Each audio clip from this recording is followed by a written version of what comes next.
Pendula ജ്യോതിഷം സാധാ ജ്യോതിഷം പോലെ തന്നെ നമുക്ക് ഉപയോഗിക്കാൻ കഴിയുമോ? അപ്പോൾ അല്ലെങ്കിൽ കല്യാണം നടക്കുമോ എന്നുള്ള കാര്യങ്ങൾക്കാണ്. ഇതിലും നമുക്ക് ഈ പെൻഡുല ജ്യോതിഷം ഉപയോഗിക്കാൻ കഴിയുമോ? എന്തുകൊണ്ട് ഈ ആളിന് വിവാഹം നടക്കുന്നില്ല? അപ്പം നമ്മൾ ഈ ആളിന് ബാധാദോഷമുണ്ടോ, കുടുംബപരമായിട്ട് വല്ല വഴിപാട് ദോഷങ്ങളുണ്ടോ, ദേവതാദോഷമുണ്ടോ, സർപ്പദോഷമുണ്ടോ, ഇതെല്ലാം നമ്മൾ പെൻഡുലം കൊണ്ട് കണ്ടു ഒരു പരിഹാരമാണെങ്കിൽ പോലും പെൻഡുല വഴി ചെയ്തു കൊടുക്കാൻ കഴിയും. ചെയ്യാൻ പറ്റും. അതായത് ഈ ആളിനെ പഠിപ്പിച്ച ഗുരു ഡോക്ടർ മനോരക്കമ്പത്ത് എന്ന് പറഞ്ഞ ആളെ എന്നെ പഠിപ്പിച്ചത്. അദ്ദേഹം മരിച്ചുപോയി. അദ്ദേഹമാണ് എന്നെ ആദ്യം ഈ ഇത് പഠിപ്പിക്കുന്നത്. ആദ്യം ഈ പെൻഡം കയ്യിലെടുത്ത് ഞാൻ കരഞ്ഞിട്ടുണ്ട്. കാരണം ഇത് ചലിക്ക് അനങ്ങലായിരുന്നു. ആഭിചാരമുണ്ട്. ഇതിനൊക്കെ ഓരോരോ ചലനങ്ങളാണ്. ഇത് മനസ്സിലാക്കാനുള്ള കണ്ണും ചെവിയില്ല. അതായത് ഓരോ കാര്യങ്ങൾക്കും ഓരോരോ ചലനങ്ങളാണ്. ഇപ്പോൾ സ്വർണം കിടപ്പുണ്ടെങ്കിൽ അതിന് ഇത്ര ഡിഗ്രിയിൽ ഇത് ചലിക്കുന്നുണ്ട്. നമ്മളോടൊപ്പം അതിഥിയായിട്ടുള്ളത് NG രവീന്ദ്രനാഥ് നായർ സാറാണ്. സാർ നമസ്തേ. നമസ്തേ സാറ് 24-ലൊക്കെ പോയിട്ടുണ്ടായിരുന്നു. അവിടെ ഡിബേറ്റുകൾ ഞാൻ കണ്ടിരുന്നു. എങ്ങനെയുണ്ടായിരുന്നു അവിടുത്തെ അനുഭവം? നല്ല അനുഭവം തന്നെയായിരുന്നു. പിന്നെ ഇതാണ് നമ്മൾ ചോദിക്കുന്നത്, നമുക്ക് കൂടുതൽ സംസാരിക്കാനുള്ള അവസരം കിട്ടിയില്ല. ചുമ്മാ അവിടെ കിടന്ന് കുറേ ഒച്ച വെക്കുന്നുണ്ട്. യാഥാർത്ഥ്യങ്ങൾ കേൾക്കാൻ വേണ്ടിയും കൂടിയാണ് പോകുന്നത്. നമ്മളത് കൂടുതൽ പറയാനുള്ള അവസരങ്ങളൊന്നും കിട്ടുന്നില്ല. ഇനിയൊരു അവസരം കിട്ടിയാൽ കൊള്ളാമെന്നുണ്ട്. കാരണം ഞാൻ ശ്രീകണ്ഠനായിട്ട് പറഞ്ഞു, കുറച്ച് സത്യങ്ങൾ പറയാൻ വേണ്ടിയാണ് ഞാൻ വന്നതെന്നൊക്കെ പറഞ്ഞു. അവസരം ഇനി തരാമെന്ന് പറഞ്ഞു. എന്താണെങ്കിലും ഇപ്പോൾ സാറ് വർഷങ്ങളായിട്ട് ചെയ്തു വരുന്നത് പെൻഡുല ജ്യോതിഷമാണ്. പെൻഡുലം കൊണ്ട് പ്രശ്നങ്ങൾക്ക് പരിഹാരം കണ്ടെത്തുക, നെഗറ്റീവ് എനർജികളെ കണ്ടെത്തുക, ഇതാണ് സാർ വർഷങ്ങളായി ചെയ്തു വരുന്നത്. അതേപോലെ തന്നെ റേക്കി, പ്രാണിക് ഹീലിംഗ്, അതുപോലെ താന്ത്രിക് സാധന, ഇതൊക്കെയാണ് അങ്ങ് ചെയ്തു വരുന്നത്. അപ്പം ഈ പെൻഡുലമാണ് അങ്ങ് ഏറ്റവും കൂടുതൽ കൈകാര്യം ചെയ്യുന്നത്. അതിലെ ഒരു സംശയം എന്ന് പറയുന്നത്, ഈ പെൻഡുല ജ്യോതിഷം സാധാ ജ്യോതിഷം പോലെ തന്നെ നമുക്ക് ഉപയോഗിക്കാൻ കഴിയുമോ? അപ്പോൾ കൂടുതലും ഇന്ന് ജ്യോതിഷികളെ ആളുകൾ കാണാൻ പോകുന്ന അല്ലെങ്കിൽ കൺസൾട്ട് ചെയ്യുന്നത് ഈ കല്യാണം അത്തരത്തിലുള്ള കാര്യങ്ങൾ വരുമ്പോഴാണ്. സമയം നോക്കാൻ വേണ്ടിയിട്ട്, അല്ലെങ്കിൽ കല്യാണം നടക്കുമോ എന്നുള്ള കാര്യങ്ങൾക്കാണ്. ഇതിലും നമുക്ക് ഈ പെൻഡുല ജ്യോതിഷം ഉപയോഗിക്കാൻ കഴിയുമോ? കഴിയും. അതായത് ഒരാളിൻ്റെ കല്യാണം നടക്കുന്നില്ലെങ്കിൽ നമ്മളെ അടുത്ത് വന്ന് പറഞ്ഞു കഴിഞ്ഞാൽ എനിക്ക് അവരുടെ നാളും പേരും നാളെന്ന് പറയേണ്ട കാര്യമില്ല. ആളിനെ കണ്ടാൽ മതി, അല്ലെങ്കിൽ ആളിൻ്റെ വിവരം പറഞ്ഞാൽ മതി. നമ്മൾ അങ്ങനെ പറയുമ്പോൾ ആ ആളിൻ്റെ വിവരം വെച്ചുകൊണ്ട് നമ്മൾ പെൻഡുലം പ്രോഗ്രാം ചെയ്യും. പെൻഡുലമായിട്ട് നമ്മൾ പെൻഡുലത്തോട് ചോദിക്കുകയാണ്.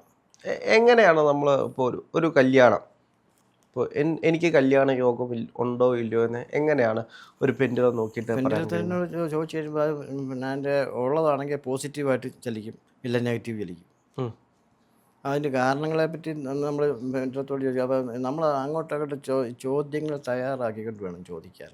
ചോദ്യങ്ങൾ തയ്യാറാക്കിയിട്ട് പെൻഡുലത്തിനോട്? അതെ, നമ്മൾ മനസ്സിൽ തയ്യാറാക്കും. ഇപ്പോൾ ജ്യോതിഷത്തിലാണെങ്കിൽ നമുക്കറിയാം, ജ്യോതിഷത്തിൽ നമ്മൾ കവടി നിരത്തി വെച്ച് നോക്കി ഓരോ കർമ്മങ്ങൾ നോക്കിയിട്ട് നമുക്ക് പറയാൻ കഴിയും, ഇന്ന സ്ഥലത്താണ് സൂര്യൻ നിൽക്കുക അല്ലെങ്കിൽ ചന്ദ്രൻ നിൽക്കുന്നത്, അതുകൊണ്ട് നിങ്ങൾക്ക് ഈ പാപയോഗങ്ങളുണ്ട്, കല്യാണം നടക്കാനുള്ള സാധ്യതകൾ കുറവാണ്, ഇന്ന കാര്യങ്ങൾ ചെയ്തു കഴിഞ്ഞാൽ അതിനുള്ള പരിഹാരങ്ങൾ എന്ന് പറഞ്ഞു കൊടുക്കാറുണ്ട്. അപ്പോൾ ആ രീതിയിൽ ഒരു പരിഹാരമാണെങ്കിൽ പോലും പെൻഡുലം വഴി ചെയ്തു കൊടുക്കാൻ ചെയ്യാൻ പറ്റും. അതായത് ഈ ആളിന് വിവാഹദോഷം, പിന്നെ വിവാഹമില്ല എന്ന് വരികയാണെങ്കിൽ അത് ഈ പെൻഡുലം കാണിക്കും. വിവാഹത്തിന് യോഗമുണ്ടോ, വിവാഹത്തിന് യോഗമില്ലയോ ഇത് പെൻഡുലത്തോട് ചോദിക്കാൻ പെൻഡുലം മറുപടി തരും. അത് കഴിഞ്ഞിട്ട് ഈ വിവാഹത്തിൻ്റെ കാരണം, എന്തുകൊണ്ട് ഈ ആളിന് വിവാഹം നടക്കുന്നില്ല? അപ്പം നമ്മൾ ഈ ആളിന് ബാധാദോഷമുണ്ടോ, കുടുംബപരമായിട്ട് വല്ല വഴിപാട് ദോഷങ്ങളുണ്ടോ, ദേവതാദോഷമുണ്ടോ, സർപ്പദോഷമുണ്ടോ, ഇതെല്ലാം നമ്മൾ പെൻഡുലം കൊണ്ട് കണ്ടുപിടിക്കും. അങ്ങനെ വന്ന് കണ്ടുപിടിച്ച് കഴിഞ്ഞാൽ അതിന് ഇതോരോന്നും നമ്മൾ പെൻഡുലത്തോട് ചോദിക്കണമോ? പെൻഡുലത്തോട് ചോദിക്കുക. അത് മനസ്സിലുകൊണ്ടല്ല ചോദിക്കുന്നത്, മനസ്സുകൊണ്ടാണ്. ഇത് നമ്മുടെ ഉപാസനാമൂർത്തികളെയൊക്കെ മനസ്സിൽ ഓർത്താൽ ചുമ്മാതെ ഒന്നും അല്ലല്ലോ. നമുക്ക് ഉപാസന ഉണ്ടെങ്കിൽ നമുക്കിതൊക്കെ ശരിയാമെന്ന് ചോദിച്ചാൽ അതിൻ്റെ ഫലം കിട്ടില്ല, ഫലം കിട്ടുകയില്ല. ഓരോരുത്തർ ഒരുപാട് വിമർശനമൊക്കെ ചെയ്യും. ഞാനിതൊക്കെ കൈകാര്യം ചെയ്യുന്നതുകൊണ്ട് 10-17 കൊല്ലമായതാണ്. എനിക്ക് നന്നായിട്ട് നമ്മൾ ഇതിനൊക്കെ മെഡിറ്റേഷൻ ഉണ്ട്. ഈ മെഡിറ്റേഷൻ ചെയ്തേച്ച് വേണം ഈ പെൻഡുലത്തോട്. രാവിലെ ഏറ്റവും എളുപ്പം ഞാൻ 3 മണിയാകുമ്പോൾ ഉണരുന്ന വ്യക്തിയാണ്. അത് കുളിയും ജപവും ഒക്കെ കഴിഞ്ഞ് അവൻ്റെ നിത്യകർമ്മം എന്ന് പറഞ്ഞ കൂട്ടുണ്ട്. അതൊക്കെ കഴിഞ്ഞതിന് ശേഷം അതിന് മെഡിറ്റേഷനുണ്ട്. ഈ മെഡിറ്റേഷനൊക്കെ ചെയ്തേച്ചാണ് ഈ പെൻഡുലം കയ്യിൽ എടുക്കുന്നത്. എങ്കിലും അതിൻ്റെ ശരിയായിട്ടുള്ള അതിൻ്റെ ഫലം നമുക്ക് കിട്ടുകയുള്ളൂ. നമ്മൾ നിഷ്പക്ഷമായിട്ട് വേണം. ഇത് എല്ലാ കാര്യവും പറയേണ്ടതല്ല, നിഷ്പക്ഷമായിട്ട് വേണം പെൻഡുലത്തോട് ചോദിക്കാം. ഒരു പക്ഷത്തോടും നിൽക്കാൻ പാടില്ല. നമ്മളൊരു പക്ഷവും പാടില്ല, നിഷ്പക്ഷമതിയായിരിക്കണം. നമ്മുടെ മനസ്സിനെ തുല്യമായിട്ട് നിർത്തിക്കിട്ട് വേണം ഇപ്പം എല്ലാത്തോട് ചോദിക്കാൻ, എങ്കിലേ അതിന് മറുപടി ചെയ്യാമെന്ന്, അല്ല തെറ്റിപ്പോകും. നമുക്ക് മനസ്സ് ക്ലിയർ ആയിരിക്കണം പെൻഡുലത്തോട് ചോദിക്കണമെങ്കിൽ. ക്ലിയർ ആയിരിക്കണം. നമ്മൾ ആ ഒരു പക്ഷത്തും ആകരുത്. ഇല്ലെന്നുമില്ല ഉണ്ടെന്നുമില്ല. അങ്ങനെയാണ് നമ്മളിപ്പോൾ പെൻഡുലത്തോട് ചോദിക്കുന്നത്. ചോദിക്കുമ്പോൾ അതിൻ്റെ സത്യമായിട്ടുള്ള ചലനങ്ങൾ കാണിക്കും. അപ്പോൾ അങ്ങനെയാണെങ്കിൽ ഏറ്റവും അടുപ്പമുള്ള ആളുകളോട് നമുക്ക് അത് വരാൻ പാടില്ല. കഴിയുമോ? വരാൻ പാടില്ല. ഒരു അടുപ്പമുള്ള ആളിനാണെങ്കിലും വന്നു കഴിഞ്ഞാൽ നമ്മുടെ മനസ്സിന് അവിടെയാണ് നമ്മുടെ കഴിവെന്ന് പറയുന്നത്. നമ്മുടെ മനസ്സിന് ആ സമയം നമ്മൾ നിഷ്പക്ഷമാക്കും. അങ്ങനെയാണെങ്കിൽ നമ്മുടെ പ്രശ്നങ്ങൾ നമുക്ക് പെൻഡുലത്തോട് ചോദിക്കാൻ കഴിയും. ചോദിക്കാൻ കണ്ടുപിടിക്കാനൊക്കെ പോയി. ഞാൻ സാധാരണ എൻ്റെ ആവശ്യത്തിന് ഞാൻ മറ്റൊരാളുടെ അടുത്താണ് പോകാറില്ല. എൻ്റെ വീട്ടിലുള്ളവരുടെ കാര്യം പോലും ഞാൻ നോക്കാറില്ല. സത്യാവസ്ഥ പറയാമല്ലോ. എന്നാൽ നോക്കാറുണ്ട്. എൻ്റെ മകളെ സംബന്ധിച്ച് അവൾക്ക് ഇച്ചിരി അസുഖം ഉണ്ടായിരുന്നു. ആ അസുഖം ഉണ്ടതിനെ പറ്റി ചോദിച്ചപ്പം ആശുപത്രിയിൽ പോകുന്ന കാര്യം പറഞ്ഞു. ഞാൻ അവളോട് പറഞ്ഞു, മോളെ നീ ആശുപത്രി പോയിക്കോ, പക്ഷേ നീ പറയുന്ന കാര്യങ്ങളൊന്നും ചെയ്യേണ്ടെന്ന് പറഞ്ഞു. ഓപ്പറേഷൻ ചെയ്യണമെന്നാണ് പറഞ്ഞത്. അത് വേണ്ടെന്നാണ് ഞാൻ പറഞ്ഞത്. ഡോക്ടർമാർ പോലും പറഞ്ഞു അങ്ങനെയാണല്ലോ എന്ന് പറഞ്ഞു. ആ അനുഭവത്തിൽ അറിയാമെന്ന് പറഞ്ഞു. അങ്ങനെ ആശുപത്രിയിൽ പോയി. നമ്മൾ ആശുപത്രി ചെന്നപ്പോൾ പരിശോധിച്ച് കഴിച്ചപ്പം 2ാം പ്രാവശ്യം ആശുപത്രി പോയി പരിശോധിച്ച് കഴിച്ചപ്പോൾ ഡോക്ടർ പറഞ്ഞു ഓപ്പറേഷൻ വേണ്ടെന്ന് പറഞ്ഞു. അവിടെ ഇരുന്ന് ആശുപത്രി വെച്ചിട്ട് എന്നെ വിളിച്ചു, അച്ഛാ ഞാൻ ആശുപത്രിയിലുണ്ട്, ഇപ്പം ഒന്ന് എൻ്റെ കാര്യം ഒന്ന് പറയാമെന്ന് ചോദിച്ചു. ഞാനടി പറയാൻ, ഞാൻ ആശുപത്രിയിലാണ്. അല്ല ഇപ്പോൾ ഡോക്ടറിനാ പറഞ്ഞു ഓപ്പറേഷൻ വേണ്ടെന്നാണ് പറഞ്ഞത് എന്ന് പറഞ്ഞ ഒറ്റ ചിരിയെ പറഞ്ഞു. ആ സന്തോഷമേ, കാരണം ഞാൻ ഉള്ളതാണ് പറഞ്ഞു. എൻ്റെ മകളാന്ന് വിചാരിച്ച് ഞാൻ അവിടെ പക്ഷം ചിന്തിക്കുകയല്ല, അത് നിഷ്പക്ഷമാണ്. അത് ഇന്നോ ഇന്നലെ അല്ല, അത് അവൾ ആദ്യമേ ചോദിച്ചപ്പോൾ തന്നെ അങ്ങനെയാണ് പറഞ്ഞത്. അപ്പോൾ എൻ്റെ വീട്ടിലുള്ളവർക്ക് പോലും ഇതിനെപ്പറ്റി അവർക്ക് എൻ്റെ കാര്യത്തിൽ വിശ്വാസക്കുറവുണ്ട്. ഇപ്പോൾ പെൻഡുല ശാസ്ത്രത്തിൽ എൻ്റെ നാട്ടിലുള്ളവർക്ക് ആർക്കും തന്നെ എന്നെ വിശ്വാസമില്ല. ഇത് തെറ്റാണെന്ന് അവരുടെ ധാരണ. അത് കഴിഞ്ഞ കാലങ്ങളായിട്ട് ഇപ്പോൾ ജ്യോതിഷമാണ് അവരെല്ലാവരും നോക്കിക്കൊണ്ടിരിക്കുന്നത്. അപ്പോൾ അതിനപ്പുറത്തേക്ക് പുതിയൊരു കാര്യത്തെ കാണുമ്പോൾ അത് അക്സെപ്റ്റ് ചെയ്യാൻ പലർക്കും വളരെയധികം ബുദ്ധിമുട്ടുണ്ട്. അപ്പോൾ പെൻഡുലമാണെങ്കിൽ പോലും ഇതെങ്ങനെ ഉത്തരം തരും അതെ എന്നുള്ളതാണ്. പെൻഡുലമാണെങ്കിൽ നമ്മുടെ കോൺഷ്യസ് മൈൻഡാണ് ഇതെല്ലാം സംസാരിക്കുന്നത് അല്ലെങ്കിൽ പറയുന്നത് എന്നൊരു ബോധ്യം പല ആളുകൾക്കുമുണ്ട്. അപ്പം അതുകൊണ്ട് ഇപ്പോൾ പെൻഡുലം ഞാൻ കറക്കുമ്പോൾ അത് ഞാനാണ് അതിനെ കൈകാര്യം ചെയ്യുന്നത്. അപ്പോൾ എൻ്റെ ചിന്തകൾ മാത്രമാണ് അതിൽ വരുന്നത് എന്നൊരു തോന്നൽ അവർക്ക് പലപ്പോഴും ഉണ്ട്. അതുകൊണ്ടല്ലേ? അതാണ്, ശരിയാണ്. അങ്ങനെ ഒരു ചിന്ത അവർക്കുണ്ട്. പക്ഷേ യഥാർത്ഥത്തിൽ അതല്ല. നല്ലൊരു പെൻഡുലം പഠിച്ച ആൾ ഇങ്ങനെയൊന്നുമല്ല. ഈ ആളിൻ്റെ അടുത്ത് ചെല്ലുന്നതിന് വേണ്ടി നേരെ അറിയാൻ വേണ്ടിയല്ലേ. നമ്മൾ ആ നേരെ അറിയാൻ വേണ്ടി നമ്മുടെ അടുത്ത് വരുമ്പോൾ നമ്മൾ സത്യസന്ധമായിട്ട് പെരുമാറാവുള്ളൂ. നമ്മൾ പക്ഷം പിടിക്കുകയും ചെയ്യരുത്. നമ്മൾ ആദ്യമേ പെൻഡുലം എടുക്കുമ്പം പണ്ട് പറഞ്ഞ പോലെ ഞാൻ എൻ്റെ ഓർക്കേണ്ടവരെല്ലാം ഓർത്തേച്ചാണ് ഈ പെൻഡുലം എടുക്കുന്നത്. പഠിപ്പിച്ച ഗുരു ഡോക്ടർ മനോഹര കമ്പത്ത് എന്ന് പറഞ്ഞ ആളാണ് എന്നെ പഠിപ്പിച്ചത്. അദ്ദേഹം മരിച്ചുപോയി. അദ്ദേഹമാണ് എന്നെ ആദ്യം ഇത് പഠിപ്പിക്കുന്നത്. ആദ്യം ഈ പെൻഡുലം കയ്യിലെടുത്ത് ഞാൻ കരഞ്ഞിട്ടുണ്ട്. കാരണം ഇത് അനങ്ങലായിരുന്നു ആദ്യകാലങ്ങളിൽ. എപ്പോട്ടെ ചലിക്കലായിരുന്നു. അന്നേരം അന്നേരം പറഞ്ഞു ഇത് ഇങ്ങനെയാണെന്നോ ആയാൽ ഒക്കുകയല്ല, അതിനു വേണ്ടിയാണ് പിന്നെ മെഡിറ്റേഷൻ ചെയ്ത് പിന്നെ ഇത് സ്പിരിച്വൽ ഹീലിംഗ് ചെയ്ത് അങ്ങനെ എൻ്റെ ശരീരത്തെ ശുദ്ധീകരിച്ച് അതായത് ഇതുണ്ടായിരുന്നു, എനർജി ബ്ലോക്ക് ഉണ്ടായിരുന്നു. ആ എനർജി ബ്ലോക്ക് സാറ് മാറ്റി അങ്ങനെ പുതിയ രീതിയിലോട്ട് കടന്ന് യോഗാസനമൊക്കെ അറിയാവുന്ന രീതിയിൽ എല്ലാ കൂട്ടമൊന്നും വേണ്ട, അങ്ങനെയൊക്കെ ചെയ്താണ് ഇത്രയൊക്കെ ആയത്. ഇപ്പം നമ്മൾ സ്പിരിച്വൽ ഹീലിംഗ് ചെയ്തെങ്കിൽ മാത്രമേ ഈ പെൻഡുലം സ്പിരിച്വൽ ഹീലിംഗ് ഒക്കെ വേണമെങ്കിൽ ഇത് ശരിയാവണം വർക്ക് ചെയ്യുള്ളൂ. ഇല്ല ചെയ്യല്ല, ചുമ്മാ ഇത് കിടന്ന് അങ്ങോട്ടും ഇങ്ങോട്ടും ആടിയിട്ട് കാര്യമില്ലല്ലോ. എൻ്റെ ലക്ഷ്യസ്ഥാനത്ത് എത്തണ്ടേ.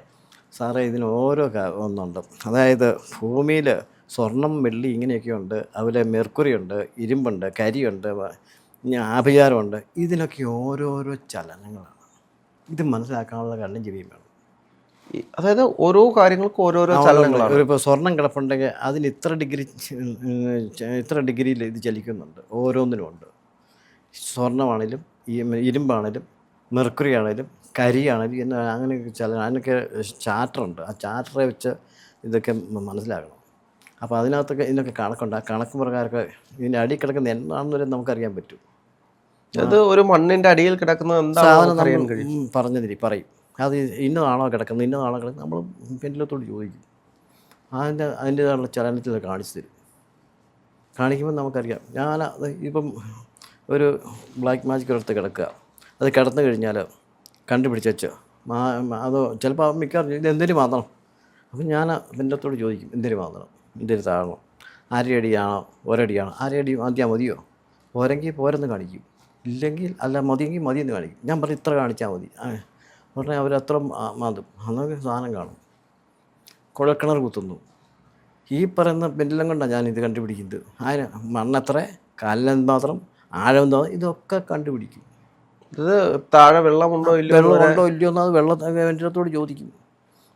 ഈ കുഴൽക്കിണറും മറ്റൊക്കെ കുത്തുമ്പോൾ, സാധാരണ കിണർ കുത്തുമ്പം സ്വന്തം കുടിവെള്ളമെന്ന് അല്ല ചോദിക്കേണ്ടത്, കാർഷിക ആവശ്യത്തിന് വെള്ളം ഉണ്ടോ എന്നാണ് ചോദിക്കേണ്ടത്. അതിനല്ലേ കൂടുതൽ വെള്ളം വേണ്ടത്. കാർഷിക ആവശ്യത്തിന് വെള്ളം ഉണ്ടോ, കാർഷിക ആവശ്യത്തിന് വെള്ളം ഉണ്ടോ പിന്നെ കുടിക്കാൻ ബുദ്ധിമുട്ടില്ലല്ലോ. അങ്ങനെയാണ് ഞാൻ കിണറിൻ്റെ സാധനം കാണുന്നത്. അല്ലാണ്ട് കുടിവെള്ളം ഉണ്ടോ എന്നല്ല നോക്കുന്നത്.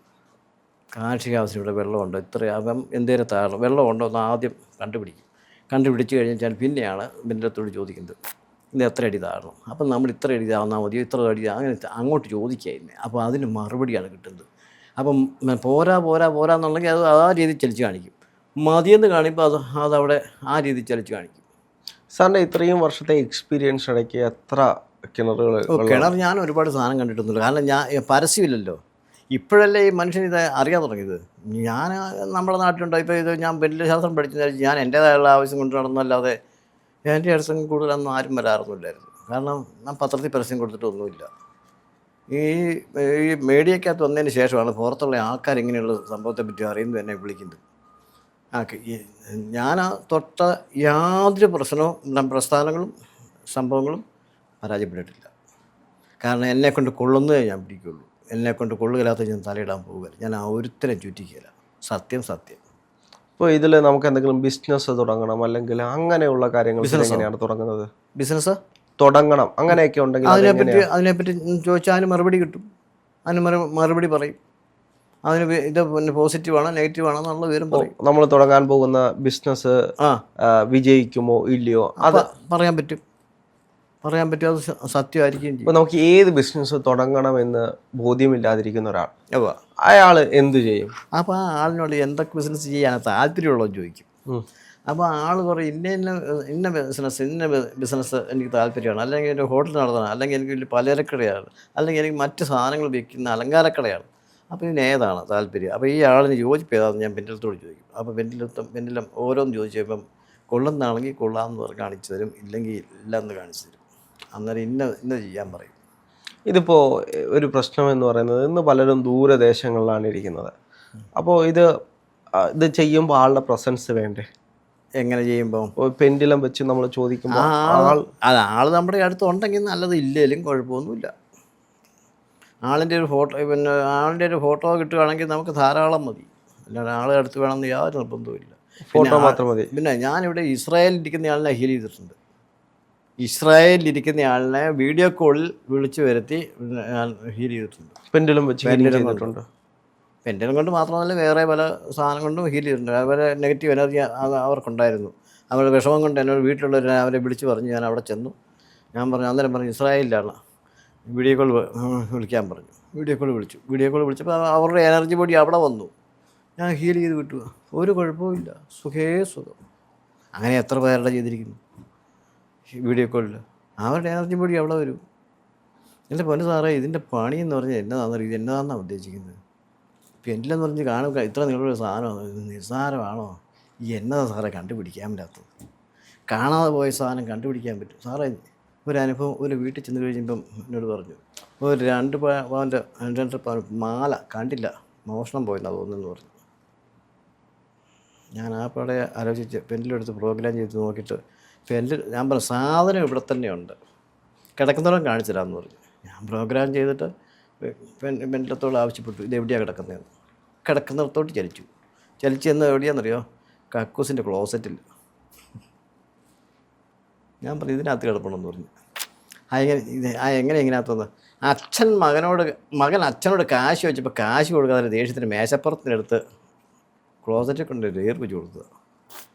അങ്ങനെ പോയതാണ്. പിന്നെ കട്ട് കൊണ്ട് പോയെന്ന് നോക്കുമോ? ആ വീട്ടിൽ എടുക്കാൻ പറ്റുമോ? ക്ലോസിനകത്തിട്ട് വെള്ളം ഒഴിച്ച് ഇത് ടാങ്കിലോട്ട് പോവുകയല്ലേ. ഇങ്ങനത്തെ ഒക്കെ കണ്ടുപിടിക്കും. ഇന്നത്തെ വല്ലവരെയും പഴിച്ചിട്ട് കാര്യമുണ്ടോ? കട്ടുകൊണ്ട് പോയി അങ്ങനെയൊന്നും പറയാൻ പാടില്ല.